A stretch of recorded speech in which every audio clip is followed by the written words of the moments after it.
Então, pessoal, mais uma vez estamos aqui. Eu, Lucas Madeira, Ivan, Plural Pesquisa, fazendo merchan, ele tá aparecendo ali. O João Paulo Tá. Betatti, o Miguel Galvani, a Laís de Almeida, a Isis, a Yasmin, a Ana Sivinski, o Gui, o Matheus, o Calorindo, a Lana, a Larissa Mansur, a Júlia Lima e a Manu Schneider. E hoje quem está com a palavra é o Ivan, como você viu aí no título. Então, mutando o microfone aqui. Fala, Ivan.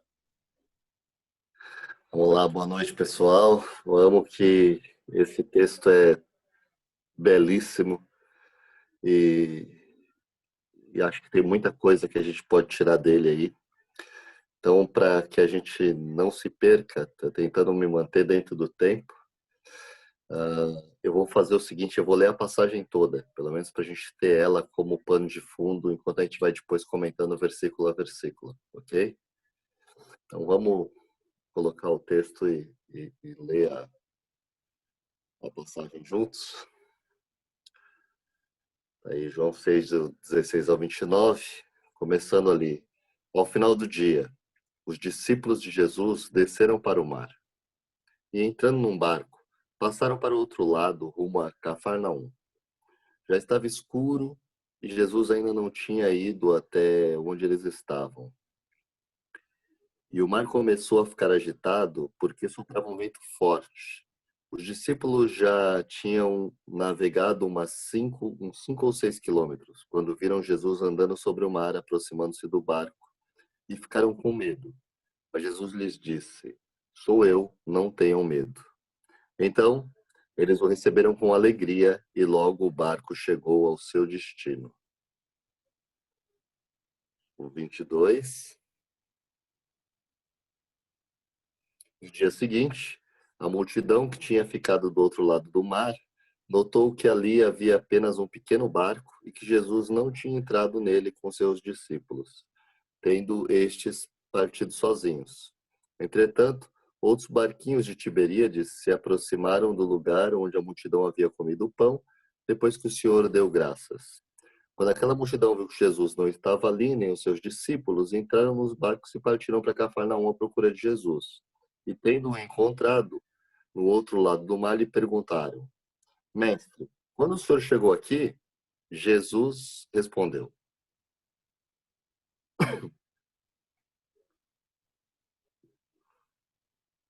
em verdade, lhes digo que vocês estão me procurando, não porque viram sinais, mas porque comeram os pães e ficaram satisfeitos.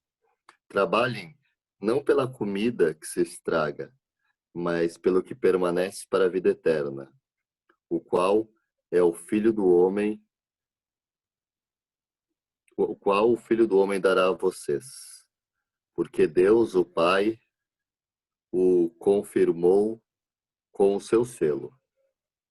Então lhe perguntaram: que faremos para realizar as obras de Deus? E Jesus respondeu: a obra de Deus é esta, que vocês creiam naquele que ele enviou. Amém. Bom, tendo visto todo esse trecho, vocês sabem que o contexto em que isso está acontecendo, né, como deve ter sido visto aí anteriormente, é no mesmo momento seguinte ao milagre da multiplicação dos pães, onde Jesus alimenta uma multidão e ainda sobra o suficiente para encher 12 cestos. Nesse mesmo momento, Jesus manda que seus discípulos tomem o barco e sigam em direção a Cafarnaum. Mas ele não vai junto com eles no barco. E é muito interessante isso. O que acontece, essa passagem ela também é relatada em outros evangelhos, então a gente pode usar um pouco do que os outros evangelhos colocam a mais de informação do que essa, para nos dar esse pano de fundo. Mas o que acontece é que eles estão no Mar da Galileia. O Mar da Galileia tem essa característica, ele é um lugar uns 200 metros abaixo do nível do mar. Ali, um vento gelado desce das montanhas e quando ele chega no mar, ele gera ondas de até 3 metros. E os discípulos, como parte deles, pescadores, acostumados a estar no mar, ali o Mar da Galileia, na verdade, é um lago, né? Mas acostumados a estar na água, acostumados a tempestades, eles têm uma lembrança em mente da última tempestade que eles enfrentaram. E essa tempestade que eles enfrentaram, Jesus estava no barco dormindo. E no momento que eles acharam que eles iam morrer, eles simplesmente acordaram Jesus. E Jesus acalmou toda aquela situação e eles se viram salvos. O que está acontecendo aqui é um evento similar àquele. Os discípulos descem, Jesus sobe para orar. Os discípulos, no finalzinho do dia, entram nesse barco. Eles remam lá já uns 5 quilômetros, 5 a 6 quilômetros. Ou seja, já estão cansados e começa uma tempestade. E eles estão lutando contra essa tempestade quando o físico já está cansado, né? Já tinham remado muito. Então, além da dificuldade da tempestade, eles tinham a dificuldade do cansaço físico. Já estavam um tempo de viagem remando. Esses 25 ou 30 estádios aí, os 5 ou 6 quilômetros, eles estão no meio dessa tempestade e eles veem Jesus andando sobre o mar e se aproximando do barco, e eles têm medo porque acham que é um fantasma. Tem umas coisas que a gente tem que tirar de lição daqui. Eu não consigo ler isso e não falar a respeito de algumas coisas. Essa minha tendência de querer pregar em vez de estudar simplesmente a passagem. Mas é que não tem como, isso é bonito demais para a gente deixar passar. Eu quero dizer para vocês o seguinte, olha que interessante. Da outra vez que os discípulos passaram pela tempestade, Jesus estava no barco. Agora ele estava vivendo um momento onde tinha uma tempestade. Mas o grande problema que tinha ali é que Jesus não estava no barco daquela vez. Então, na cabeça deles, no meio daquilo ali, eles temiam de verdade por um naufrágio, por causa do cansaço, por causa de tudo. É uma situação similar à que aconteceu, mas com uma diferença muito gritante. Aquele que eles já tinham visto alguns sinais até aí, muito importantes, que poderia trazer segurança, porque se ele estivesse no barco eles iam se lembrar naturalmente, iam chamá-lo e ele acalmaria a tempestade e eles seguiriam. Mas eles se dão conta que Jesus não está lá. Jesus não está no barco. E uma das coisas que eu acho que é espetacular nisso é que quando Marcos está falando dessa passagem, Marcos cita um versículo, deixa eu até ver se eu encontro aqui. Marcos. É Marcos 6 também. Depois vocês podem ler aí. Marcos 6, 48. Diz assim, ó. Que eles estavam no barco. Vou ler o 47 antes. Sobrevindo à tarde, estava o barco no meio do mar. E ele sozinho em terra.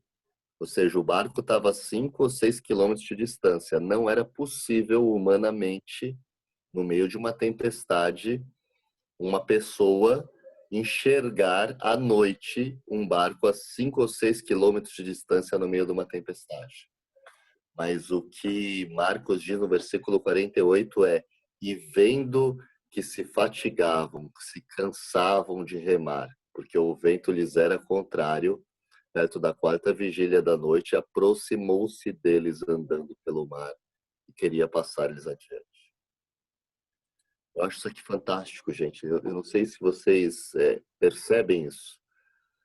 Jesus não estava no barco no meio daquela tempestade, mas o fato dele não estar presente no barco não impedia que ele estivesse vendo a dificuldade que eles estavam vivendo. Às vezes, quando a gente está passando por um momento difícil na vida, que a gente é testado, nós estamos vivendo um ano onde nós somos testados em muitas coisas com essa pandemia. Muita gente perdeu emprego, muita gente perdeu empresa, fechou, ficamos trancados dentro de casa, uma luta dessa sanidade emocional. Todo mundo teve que se reinventar, se rever, se adaptar. A gente teve que reavaliar as prioridades. Às vezes, quando a gente está no meio de uma tempestade e a gente está vendo Jesus, isso traz um conforto. Mas a grande verdade é que no mundo marcado pelo pecado, muitas vezes a gente não está enxergando Jesus no meio daquela situação. A gente está apanhando da tempestade, se vê no meio de uma tempestade, tem temor pelo que a tempestade pode nos fazer, e a gente olha e não vê Jesus, ele não está no barco. Mas o fato de nós não o vermos, não significa que ele não está nos vendo, porque é justamente o que o Marcos fala.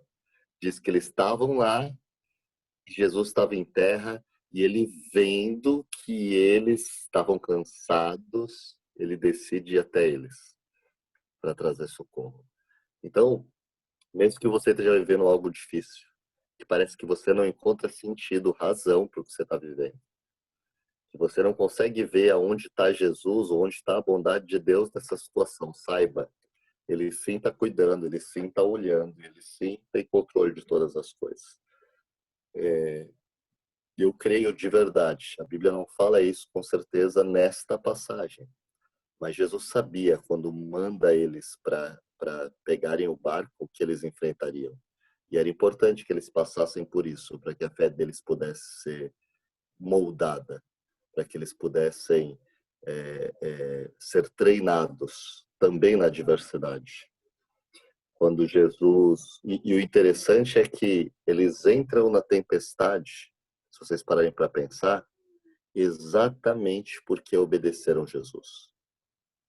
Nós temos uma tendência vitimista, muitas vezes, ou egoísta, de achar que tudo naturalmente depende de nós, que faz com que a gente acredite que se a gente fizer tudo certinho, seguir Jesus, nós não vamos ter problema nenhum na nossa vida, a nossa vida vai ser de vitória em vitória. E não é isso que a Bíblia diz. A Bíblia diz que no mundo tereis aflições, né? Nós vamos sim passar pela tempestade, ele não vai nos livrar da tempestade. E os discípulos passaram pela tempestade exatamente porque cumpriram com aquilo que Jesus tinha ordenado. Então, seguir Jesus não nos livra da tempestade, mas seguir Jesus faz com que nós possamos ser livres na tempestade. Afinal de contas, Deus não poupou Daniel da cova dos leões, mas ele poupou Daniel na cova dos leões. Deus não poupou Sadraque, Mesaque e Abednego da fornalha, mas ele os poupou na fornalha. Ou seja, ele não vai nos tirar das situações difíceis muitas vezes, ele pode, porque ele pode tudo, ele é tudo poderoso. Mas ainda que nós entremos em uma tempestade, ele pode, embora não nos impeça de entrar na tempestade, ele pode, na tempestade, nos trazer livramento, nos trazer ensino, nos trazer conforto, nos trazer paz, nos trazer vitória. Então, nós precisamos entender que sim, às vezes os problemas vêm como fruto do pecado que nós cometemos.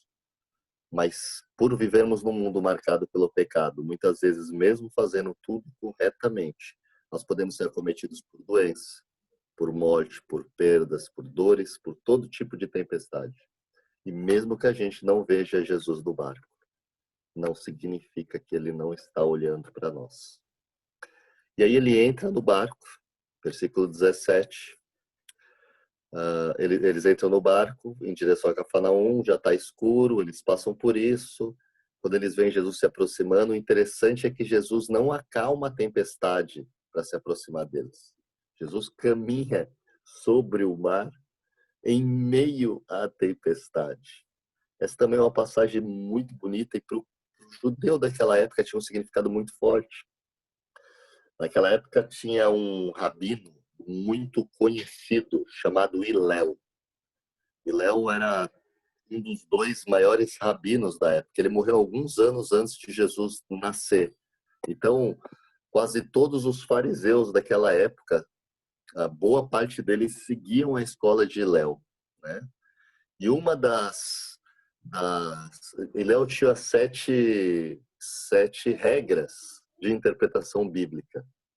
Uma das regras de interpretação bíblica que ele tinha tem a ver com o que a gente está enxergando aqui nessa passagem, que diz que um paralelismo de uma coisa pequena, se era verdade no pequeno, também seria verdade no grande quando a gente está falando de Bíblia.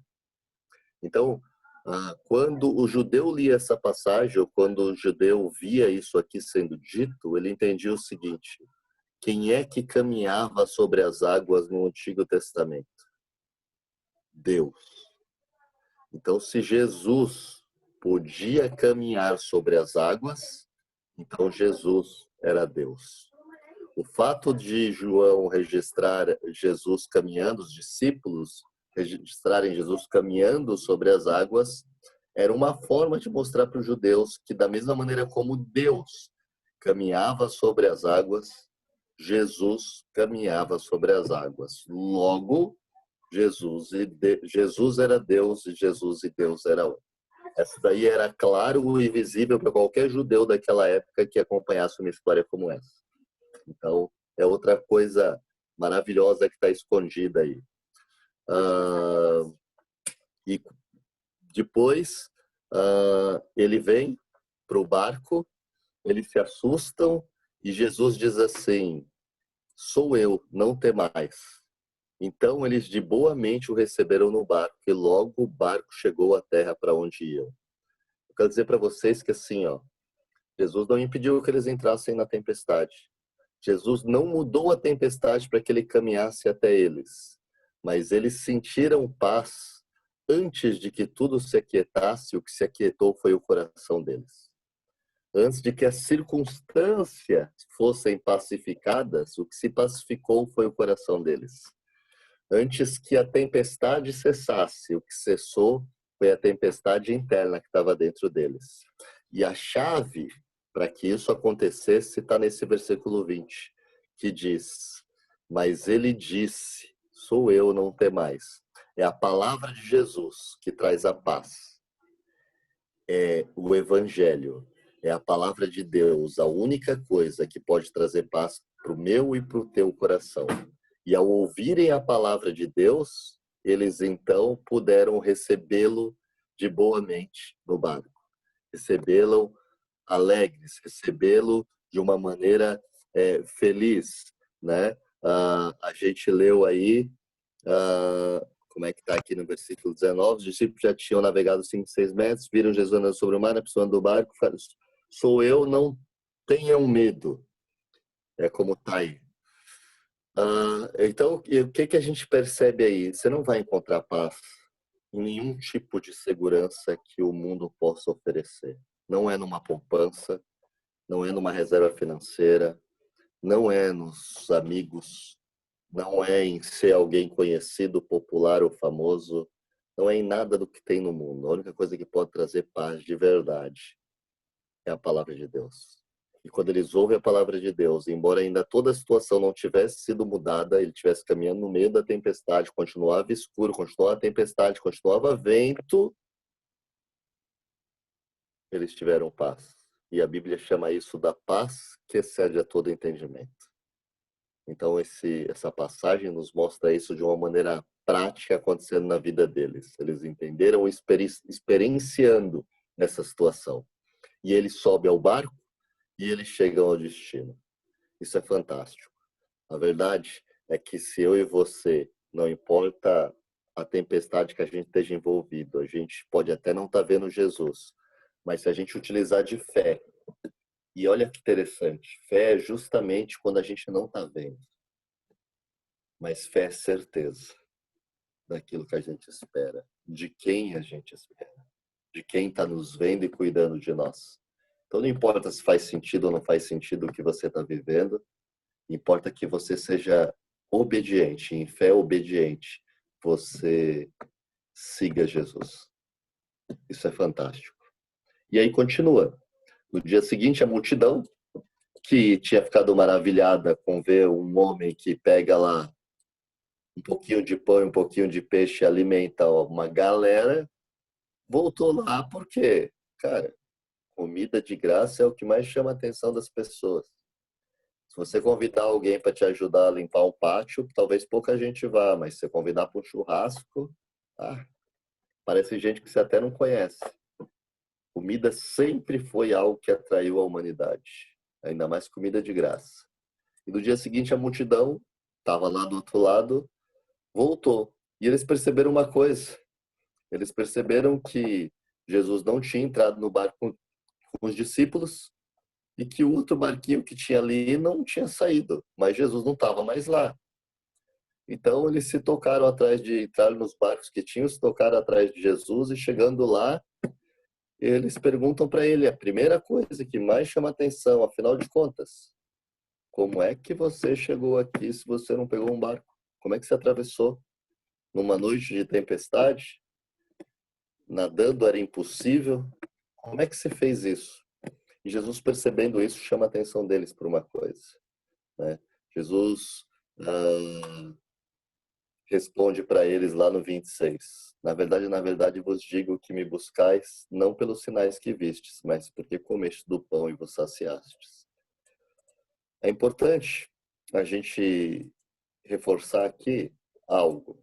Todos esses milagres que estão acontecendo, que Jesus está fazendo, coisas fantásticas, todos esses milagres, eles ocorrem não para que as pessoas se espantem com os milagres, não para que os milagres sejam algo que chame a atenção.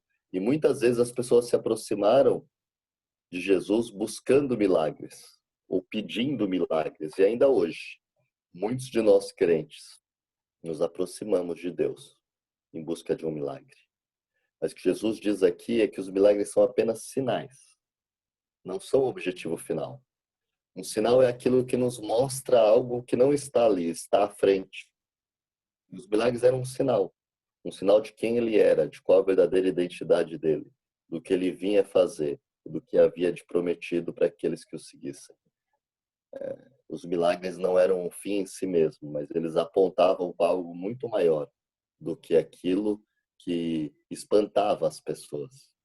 E ele chama a atenção para dizer o seguinte: parem de buscar aquilo que é perecível. Para de dedicar sua vida buscando aquilo que vai acabar. Que pão você come e acaba. Um carro, uma casa, qualquer coisa, isso passa. Vocês têm que... No 27 ele fala: trabalha não pela comida que perece, mas pela comida que permanece para a vida eterna. E só o Filho do Homem pode dar isso para vocês. Porque a este o Pai Deus o selou. Então, ele fala aqui de prioridades, da gente saber priorizar o que a gente quer e o que a gente não quer.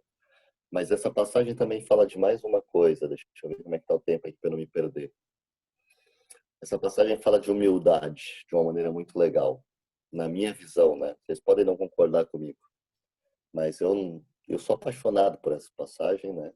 Eu acho ela espetacular, porque olha que interessante. Se os discípulos pudessem escolher, eles escolheriam não passar pela tempestade. Se eles não pudessem escolher não passar a tempestade, ou seja, se eles tivessem que passar, não fosse dado a eles o direito, eles escolheriam passar pela tempestade com Jesus no barco. Porque eles já tinham uma experiência dessa forma, de que aquilo era seguro. Mas a verdade é que eles são colocados lá, na tempestade, sem Jesus no barco. Isso para mim tem a ver com a humildade de saber que nem sempre Deus vai agir da maneira que nós achamos que Ele deva agir. Perceber a ação dele ou da maneira como nós queremos. Porque ele aqui age de uma maneira totalmente impensável para quem está lá dentro daquele barco. Se coloca no lugar deles. No meio de uma tempestade, já cansados, no escuro, remando, sabendo que Jesus tinha ficado em terra, ou seja, não tinha como ele chegar lá para socorrê-los. Agora nós vamos morrer, não tem jeito.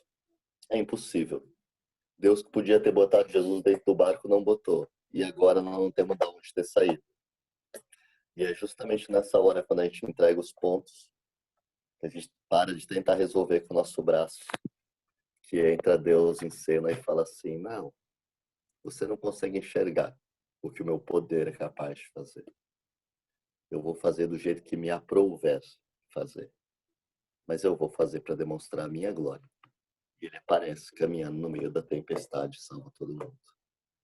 Esse simbolismo do barco é o simbolismo de sair do lugar onde os seus pés estão firmados, né? Você no meio da tempestade, o lugar aonde você quer se manter é dentro do barco. Porque se você cair para fora do barco, você morre afogado. Você espera que a tua segurança esteja naquele barco. É o que você consegue enxergar. E a passagem mostra que nem sempre. Nós estamos vendo de onde vai vir o socorro. Nem sempre o socorro está onde a gente imagina que ele está. Mas aquele que serve a Deus vai ter o socorro. Ele pode nos livrar da morte, ou ele pode nos livrar através da morte. Porque aquele que é crente não morre e volta para casa. Para estar com ele num lugar onde não tem mais choro, mais dor, mais pranto, mais ranger de dentes. Vivendo na glória com o seu Salvador. Então nós não temos, ou não deveríamos ter, medo. Porque a palavra de Deus nos garante que Ele está nos olhando, está nos cuidando e que Ele tem controle sobre todas as coisas. Mas não da maneira que a gente quer que seja. A gente precisa estar disposto a abrir mão e falar: Deus, eu preciso de uma ajuda, mas me ajude da maneira que o Senhor achar que deve ser, não da maneira que eu quero. Às vezes a gente ora e fala assim: não, eu quero isso desse jeito. A gente quer explicar para Deus como é que Ele tem que nos ajudar. Deus, eu estou com uma dívida, eu quero que o Senhor me dê um emprego para que eu consiga pagar a dívida. Legal, não estou dizendo que está errado. Só estou dizendo que essa dívida pode ser sanada de várias outras formas. Deus pode fazer com aquele para quem você deve, perdoe a dívida. Deus pode fazer com que você receba a doação de uma outra pessoa. Deus pode fazer infinitas formas que a gente não enxerga. E às vezes a gente quer que seja feito da maneira que a gente acha que é a melhor. Mas a nossa visão é limitada. Deus pode vir da onde a gente não espera, no momento em que a gente não espera, da forma em que a gente não espera, fazendo muito mais do que a gente pode esperar. É isso que essa passagem fala para mim. Eu não consigo olhar para ela sem pensar nessas coisas que eu estou falando para vocês. Eu acho que qualquer pessoa que está vivendo um momento difícil, daquelas horas que a gente está cansado, você fala assim: estou apanhando tanto, que eu estou quase entregando os pontos. Eu estou falando isso para vocês e para mim, que não quer dizer que eu estou falando isso, que eu não tenho essa sensação em alguns momentos da minha vida, não tenha vivido ou vivo ainda, mas é nesse momento que você abre a palavra de Deus, uma passagem como essa. E através da palavra, do mesmo jeito que quando eles ouviram a palavra de Jesus, eles o receberam com alegria, e embora o problema exterior ainda não estava resolvido, dentro deles houve paz. Se a gente abre a palavra de Deus num momento difícil e lê uma passagem como essa, com essa percepção, a partir dessa perspectiva, mesmo que nada tenha mudado exteriormente, você vai sentir paz. Porque essa é a promessa de Deus para nossa vida. E com paz, a gente tem muito mais condições de enfrentar o que quer que seja. E chegar no destino assim como eles chegaram. E ter a vida transformada assim como eles tiveram. E poder ser forjado através também da adversidade. Porque o Deus que a gente serve é o Deus que não cria a adversidade, mas que ele transforma aquilo que é ruim em algo bom. Num mundo marcado pelo pecado, que tenta nos destruir, ele usa o efeito do pecado, a doença, a dor, a inveja, a traição, a agressão.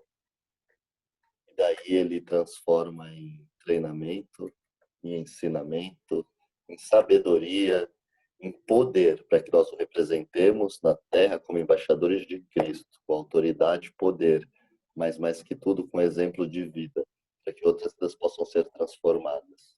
Quantas vezes, ouvindo o testemunho de alguém que passou por uma dificuldade muito grande, o nosso coração recebe ânimo e esperança. Quantas vezes alguém que já enfrentou uma dor muito grande usa sua história de vida para poder ajudar uma, 10, 100, milhares de pessoas, não importa. Deus sabe quem precisa ser usado e ajudado através daquilo que você já tem vivido. Para isso, nós somos chamados a ser testemunhas de Jesus. Ou seja, para falar aquilo que nós vivenciamos na nossa experiência cristã. É isso que a gente precisa fazer. gente não precisa convencer ninguém. Nós não somos vendedores do evangelho para convencer alguém a comprar. Nós simplesmente testemunhamos aquilo que nós vivenciamos. E ao testemunhar, as pessoas têm a oportunidade de crer ou não. E crendo, recebem a vida eterna. Então, nós temos o privilégio de poder usar tudo aquilo que a gente vivencia com ele para poder gerar mais vida. E saber que mesmo que a gente não esteja vendo, nós nunca estamos fora do seu olhar amoroso. Essa passagem toda, para mim, traz ensinos que acho que dentro da palavra de Deus estão entre, para mim, os 10 mais animadores para alguém que está no momento de dificuldade. E é sem dúvida uma das passagens que eu recorro quando eu estou nos momentos de dificuldade para ler e buscar aí trazer à mente aquilo que me traz esperança. Saber que nós nunca estamos sozinhos e que tudo que a gente precisa já nos foi dado. Basta a gente aceitar e viver de acordo. Então, a respeito dessa passagem, era isso que eu tinha para falar. Se vocês quiserem comentar, perguntar, complementar, discordar, bem-vindos comentários.